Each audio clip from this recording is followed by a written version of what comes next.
What's going on, guys? Your man AA Fix back again with another video.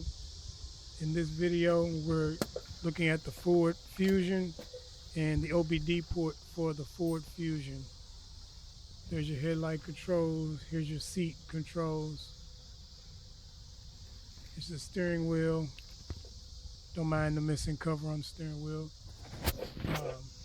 Just below the headlight controls, you're going to go down, straight down, and just under the underside of that panel will be here your OBD port location, and it's just right next to the left kick panel on the vehicle where your left foot would be. This is a overall shot, and just below there is the OBD port, just straight down from the headlight controls. If you guys like these videos, or if you want me to cover any other things on the cars, please let me know. It's your man AA Fix.